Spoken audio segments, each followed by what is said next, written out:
কিভাবে আপনারা ফেসবুকে প্রোফাইল পিকচারের রিয়েক্ট সহ লাইক কমেন্ট ঠিক রেখে আপনারা প্রোফাইল পিকচার আপলোড করবেন। তো আজকের ভিডিওতে সেটাই দেখানো হবে, তো স্কিপ না করে পুরো ভিডিওটি দেখতে থাকুন। আমার প্রোফাইল পিকচারটি হচ্ছে এখানে কোনো প্রোফাইল পিকচার দেওয়া, এই প্রোফাইল পিকচারটি আমি হচ্ছে 12 অক্টোবর 2025 তো চেঞ্জ করেছি। তো এখানে আমার হচ্ছে 121টা প্লাস হচ্ছে লাভ মানে রিয়েক্ট আছে। তো আমরা এই রিয়েক্ট অথবা কমেন্ট সহ কিভাবে আমরা ফেসবুকে প্রোফাইল পিকচারটি আবার আপলোড করব, তো সেটা দেখব।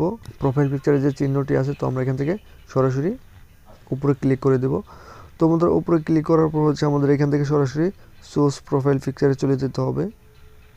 তো আমরা এখান থেকে সোর্স প্রোফাইল পিকচারে চলে আসার পর হচ্ছে আমাদের এখানে এরকম একটি ইন্টারফেস চলে আসবে। তো আমরা সরাসরি এখান থেকে সাইটের দিক স্ক্রল করে নেব। তো স্ক্রল করার পর হচ্ছে আমাদের এখান থেকে সরাসরি এই কর্নারে অ্যালবাম লেখা আছে, তো আমরা এখান থেকে সরাসরি অ্যালবামে চলে যাব। তো বন্ধুরা অ্যালবামে চলে আসার পর হচ্ছে আমাদের এখানে আমি আমার ফেসবুকে এই পর্যন্ত কতগুলো প্রোফাইল পিকচার আপডেট করেছি তো সেটা দেখাবে, তো কতগুলো কভার ফটো আপডেট করেছি তো সেটা দেখাবে। তো আমরা যেহেতু প্রোফাইল পিকচার আপডেট, তো সেটাতে চলে যাব।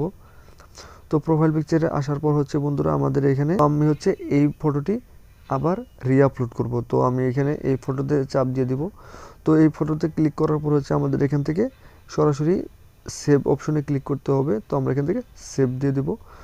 তো বন্ধুরা সেভ দেওয়ার পর হচ্ছে আমি একটু রিফ্রেশ করে নিব যাতে প্রোফাইল পিকচারটা আমার সামনে চলে আসে। তো বন্ধুরা সেভ দেওয়ার পর আমাদের প্রোফাইল পিকচারটি সামনে চলে এই যে দেখেন জাস্ট নাও উঠে গেছে, মাত্র আমি প্রোফাইল পিকচারটি আপডেট দিয়েছি। তো এখানে লাইক কমেন্ট সব ঠিক রেখেই প্রোফাইল পিকচারটি আপডেট হয়ে গেছে। ভিডিওটি ভালো লাগলে অবশ্যই লাইক কমেন্ট শেয়ার করে দিবেন।